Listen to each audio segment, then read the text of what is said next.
I'm Becky. And I'm Lindsay, and we're here for another good old chit chat today about something we're passionate about. And it's all about what advice would we give you if you were looking for a vocal coach? The easy question would be, come to us. We're amazing. We're the place you need to be, but we're not about that. And we're actually really passionate on making sure that you've got the right person coaching you and supporting you, and we're fully aware that we might not be that right fit. No. So what we wanted to do today is give you some tips and advice about what questions to ask, what things to look out for, what feelings to get about picking the right coach for you. Sound good? Sounds good. Right, first one, Becky. What's the first tip you give to people, and this could be what you do, or the first thing you advice you give to people when they're looking for a coach? So if someone comes and sees me for like an initial session, so I never sign someone up for more than one session to begin with. We do an initial meet and greet where I can assess and all of that kind of thing, and see where they're at, find out their goals. But you need to be doing that with more than one coach or singing teacher, because there's a slight difference between the two. So you've got to shop around and find someone that you can connect with, that you get on with. He's going to do what you want to do, not what they think that you should be doing. I mean, there'll be some of that, but there should be an open dialogue within it. So if you phone someone up and they go, yeah, we can bring you for singing lessons, it costs this much per term, sign on, we'll see you next week for session 1 or 6. Would that ring alarm bells a little bit to you? Yeah. So if someone's trying to get you to sign up long term without seeing you or having a chat, or encouraging a yeah, that's fine, we can have you at Monday at 5 o'clock consistently for the next however long. But they don't know you yet. They don't know whether they can meet your needs either. So that's alarm bells. Yes. I mean, the only slight exception to that is, and I've done it with a couple of my students, is where I've already had a family connection with them. Yeah. But they know me, so they know it's going to work, and they know that I'm going to listen and I'll do what it is that they're after. So shop around, and in shopping around, you'll find the person that you like. Yeah. Yeah, because the big bit to start with is about, you got to like them. Because if there's something that makes you feel a bit awkward, you're not going to want to spend time or listen, you're not going to relax in the sessions. Exactly. It's got to be fun. If you can't have a place where you feel safe and that you can talk to someone, you're not going to learn. So it's got to be someone that you're going to be able to connect with, because you've got to talk about how you're feeling, you've got to be able to talk about where your voice is sitting that day, you've got to be able to talk about pieces, you've got to be able to talk about what those emotional connections to pieces might be. You've got to tell them, go, this isn't working for me. Oh, that feels uncomfortable. I don't like the feel of that. So if you don't feel like you're in a place where you can do that, or that you can build that trust up to do that, because it's not going to happen overnight as well, very aware of that, then yeah. And if you think it's going to be someone who's going to be too strict, I mean, sometimes that will work for some people. Other people want someone who's a little bit more fun. So it's getting an idea of what's going to help you with accountability, how much accountability you need, if that person's going to be the right fit for you in that sense as well. Trust your gut, I think, as well. Very Trust much. your gut of who you feel comfortable with, because you're going to go on a massive journey, and self-confidence, discovery, ups, downs, everything. So yeah, trust your gut, shop around, try stuff out before you commit to anything. So that's the first bit. What's the next bit you'd advise? So once you've kind of met someone and you're kind of thinking of exploring it a bit further, what then do you need to know from them? So you've got to know whether or not they can actually teach the style that you're after. Oh, yeah. So I always liken it to like racquetball sports. So you have like Andy Murray, top tennis player, can probably play any racket sport better than most average Joes. Yeah. But when it comes to tennis, he's up there. If he goes up against a badminton player, he's more than likely going to lose in badminton, if it's a professional badminton player. The basic techniques and the basic style is pretty similar. You have something that you have to hit with a racket, and you have to defeat the other player. That's the same with singing. You want to make functional sounds, and you want to make this the beautiful singing, whatever it is that you're wanting to do. But there are going to be finesses and little techniques that are going to suit one style more than another. So how you sing in classical and how you sing in the different eras of classical are different.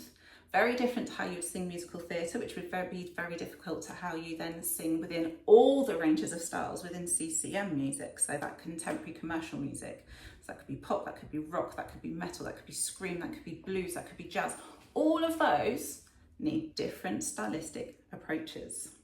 So if you're somebody that is still exploring your style, because let's face it, some people think they're this style, but then with the right coach will find out actually they are suited to another style, you need to find somebody that's also going to be able to give you that breadth of knowledge and direction, and be willing to point you in the direction of somebody that's better suited to different styles as well, or have those connections, because you don't want to end up being in musical theatre, or if musical theatre is not your bag. And also different voice types. Actually, it's today, a friend and colleague would put something on talking about how some coaches will try and put a voice into a different part of their voice, where the brain is not working today. So they may try and push a voice into a bass region, where actually the person might be a tenor or a baritone, but they're trying to push them into a particular area. Whereas if you've got a vocal teacher or coach who is letting you just find the voice and let it come out, it's going to sit in a lovely place. There are exceptions, and Bez has said about that as well. So there will be classical singers when you're at a higher level and you're looking to possibly change your vocal range, or your vocal fach, as it's called. You can do that, and that can be worked on. But initially, if you're looking for a vocal coach, you're looking to explore, then you need to be finding someone who's going to let that voice emerge and settle to where it needs to, so then you can then find that. But you can move as well, and you can change your stylistic approach. I've done it myself personally. Yeah, absolutely. And it changes as you change with age and in everything as well, doesn't it? And with how much you're singing. I mean, I was trained as a classical singer. I was trained as an early music classical singer. So that's quite a hooty, breathy sound it sometimes. Whereas now I'm actually more comfortable singing musical theatre, which is a completely different kettle of fish.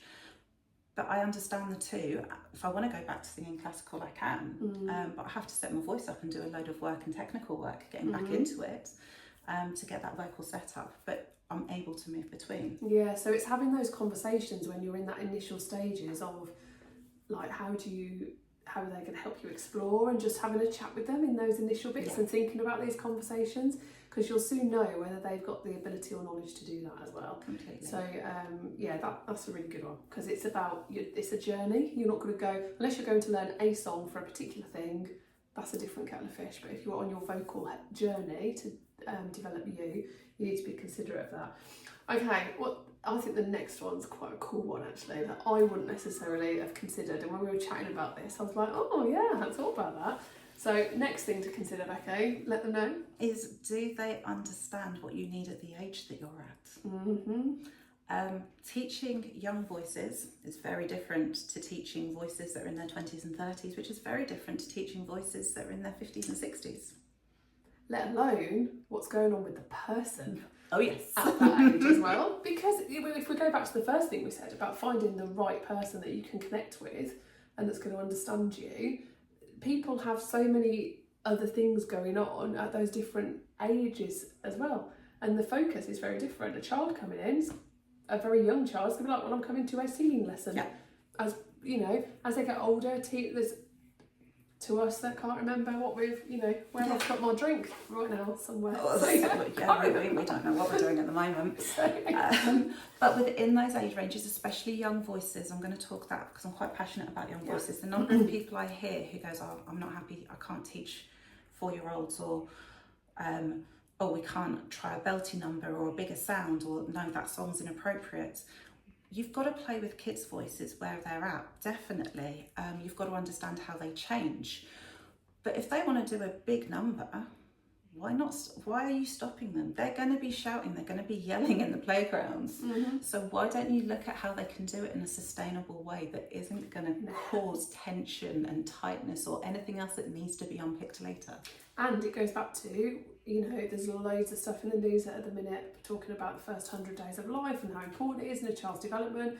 You talk about prepping them in primary school to make sure they've got all the skills going on. We talk about in life, they learn all those skills early. Why not do it with singing? Why avoid something till later on if you can build those building blocks, so then it becomes much easier. And when they're at the age where they're excited to play, and they're not put off by playing and experimenting or feeling self-conscious by the sounds, that's the time where the magic can really happen. Oh, massively. And you see it at the other end. So the number of people that I work with in their 50s and 60s who never had the opportunity to play or make sounds as a kid, they have lost their voice, they've lost their confidence. And that's not just with singing, that's with speaking or presenting at work. So you see that knock-on effect later on in life. The other thing to be very careful of is obviously puberty in teenage years. We can hear the change that boys' voices go through. We hear that way and that rite of passage. But did you know that girls go through a rite of passage and a change and a development in a very similar way? It's just heard differently. Boys follow a line which once they start, we can have an idea of where they're going because they hit different stages in a set order, but girls do as well. So does your teacher understand, the person you're going to be working with or is going to be working with your children, do they understand those bits? Do they know what to look out for? Do they understand exercises and things that they can do to help them with transitioning through this point? Because it is really scary and daunting for a child and a teenager where they've got all these hormones going on, all these things at school going on, all these changes, and then something which is them, because your voice is one of your biggest identifiers, is then changing as well. And it's been the thing that they've enjoyed and got joy of, and suddenly they can't rely on it as much because it's doing different things, or they're going, oh, hang on, I don't understand this bit of me either now, it feels different.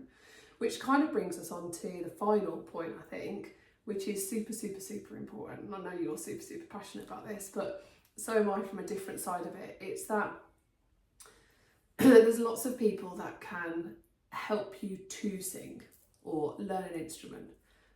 But how many people have actually got the pedagogy and the background to support you when things go wrong and you need support to fix it, rather than just keeping going and causing more damage to your vocal health and everything?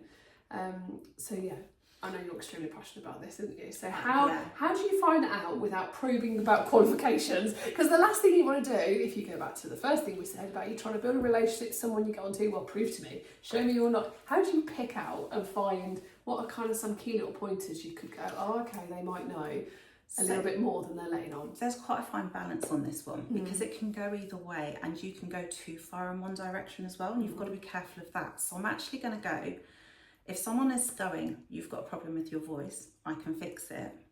You need to research that once you see them, because if they're not on somewhere like BAPAM, which is all about performing arts, and they're a big society and organisation, but they see all the registered voice rehabilitation coaches. So these are the people who have spent years training to look at how to help with solving vocal health issues. And they will work alongside ENTs, laryngologists, SLTs, speech and language therapists, and they are trained in that. I can hands on my heart say I am not a rehabilitation vocal coach. I don't have the knowledge and the expertise. I'd love to have the time to go down that road because it fascinates me, but I don't have that. So if I have a concern about someone's voice and I play around and do some technical exercises and think I might be able to get away with this technically, and we see how it goes over a few weeks, and I go, no, that's okay. It's habilitation is what I call it. So it's not rehab, it's making sure that voice is working through. But if someone comes up and goes, yeah, you've got a problem with voice, that's fine, we can fix it, I would be going, check out, because that means sometimes a little bit of knowledge is too much and can be a danger in itself. However, have a look around the room. Do they have voice books around? Do they have books looking at the different points of views? Because there are some huge, awesome books out there. And we can put out some of our favourite books that we've got in all of this, which could be relating to breathing, it could be relating to particular styles. Are they fixed in one type of methodology? Because there are methods out there that stick rigid to them. They're not always a fit for everyone. I love some of the bits and pieces that I've picked out from some, because it means I've got a massive toolkit and come with all sorts of things. So if one particular way doesn't work with a student, I can try something else. But have a look around. Do they have books? How they're teaching, are they going to be teaching you in the way that they were taught or how they've learned, or have they got an idea of looking at what you're after? So if they're asking you what your goals are, what it is that you're after, then that's great. If they're going, I do this, I do that, I do this, I'd be a little bit concerned because then they're going to go down the path that they want.